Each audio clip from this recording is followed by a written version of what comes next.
വീണയും വിമലയും പറയുന്നത് പോലെ ഞാൻ ഈ വീട്ടിൽ കാലുത്തിയപ്പോ തുടങ്ങിയതല്ലേ ഇവിടുത്തെ പ്രശ്നങ്ങള്. ഒന്നല്ലല്ലോ, ഒന്നിനു പിറകെ ഒന്നായി സംഭവങ്ങളുടെ ഘോഷയാത്രയല്ലേ കടന്നു പോയത്. എന്നിട്ടും തീർന്നില്ല. വിനയേട്ടൻ കിടക്കുന്ന കിടപ്പ് നീ പോയി കണ്ടതല്ലേ? അതിന് ഏട്ടത്തി അല്ലല്ലോ കാരണക്കാരി. അലക്സിയുടെ ബാധ്യത ഏട്ടത്തി ഉണ്ടാക്കിയതല്ല. വിമലേച്ചിയുടെ കല്യാണം മുടങ്ങിയത് ഏട്ടത്തി കാരണമല്ല. വിനയേട്ടന് അപകടം പറ്റിയതിനും ഏട്ടത്തി കാരണമാവുന്നില്ല.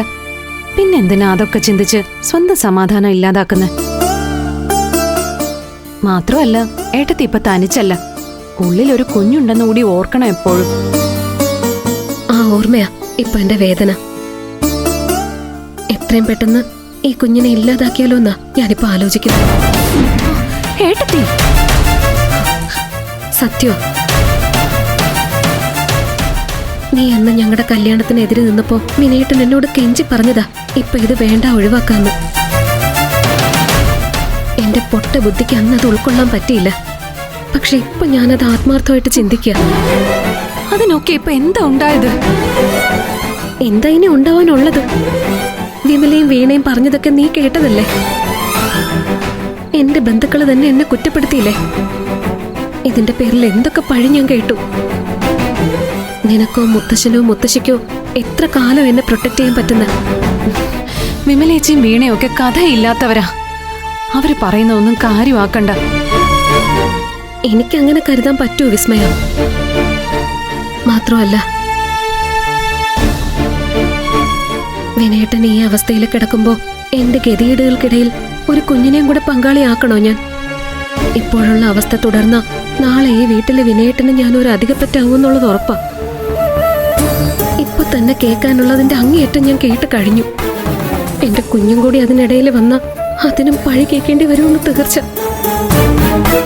അതിന്റെ തലവട്ടം കണ്ടപ്പോ ഉണ്ടായ ദുരന്തങ്ങളുടെ കഥ കേട്ട് വേണ്ടി വരും അതും വളരെ.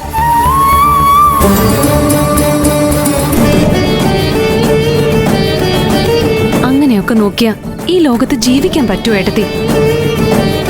ഏട്ടത്തിയുടെ കൂടെ നിൽക്കാത്തവരെ അവരുടെ വഴിക്കങ്ങ് വിട്ടേക്ക്. ഞങ്ങളൊക്കെ ഇല്ലേ ഏട്ടത്തിയുടെ കൂടെ?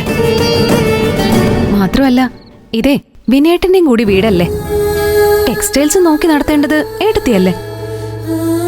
അങ്ങനെയൊക്കെ ഒരു പ്രത്യാശ എന്റെ ഉള്ളിലും ഉണ്ടായിരുന്നു.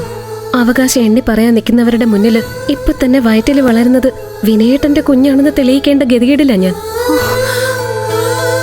വായിട്ടലച്ചും പോരിട്ടും നേടേണ്ട ഒരു സ്വത്തും അവകാശവും എനിക്ക് വേണ്ട വിസ്മയ.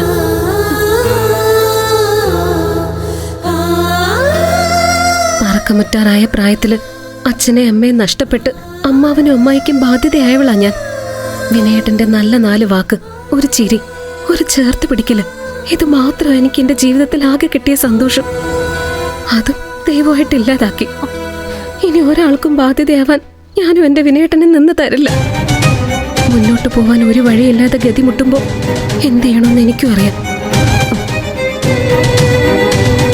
മനസ്സ് കൈവിട്ടു പോകുന്നൊരവസരത്തില് ഞാൻ എന്തെങ്കിലും ഒരു അവിവേകം ചെയ്തു പോയാൽ നീ എന്നോടും കുഞ്ഞിനോടും ക്ഷമിക്കണം. എന്നെക്കാളും വിനയേട്ടനെക്കാളും ഈ കുഞ്ഞിനെ സംരക്ഷിക്കാൻ മുന്നിട്ടിറങ്ങിയത് നീയാ. അതിന്റെ നന്ദി എനിക്ക് എന്നും ഉണ്ടാവും, എന്നും.